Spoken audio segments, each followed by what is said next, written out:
នេះបើយើងវាតែជួយទេវាអត់ចង់ផ្សាយទេតែបើមិនផ្សាយគេថាមកហើយមិនផ្សាយគេថាមកធ្វើអីបើមកមិនផ្សាយអញ្ចឹងនេះវា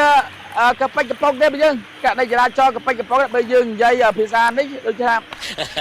ហ្នឹងហើយគីឡូស្រាសស្រាថ្នាំទេវាស្រាពេកហើយឡានកុងតឺន័រហើយទូកុងតឺន័រនោះគឺដឹកមិនដឹងជឹកវាដឹកអីកុងតឺន័រមិនចំកុងតឺន័រដឹកតំណែងមិនចំដឹកតំណែងអេតចាយមិនចំអេតចាយដល់ពេលចឹងវាបាក់ផ្សាយវាកប៉ិចកប៉ុកទេហើយអត់មានអ្នករករបួសស្អីទេណាមើលអូស្រា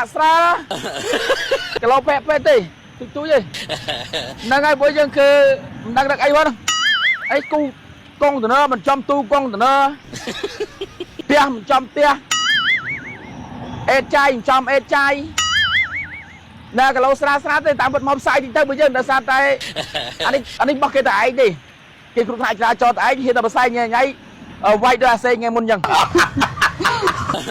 ហ្នឹងហើយអានេះតែឯងយើងផ្សាយនិយាយច្រើនពេកតប៉ែពេកវាយដូចថ្ងៃមុនអញ្ចឹងណាវាយដោយអាសេអញ្ចឹងនេះតែឯងទេគឺកុងតឺន័រនោះគឺកិច្ច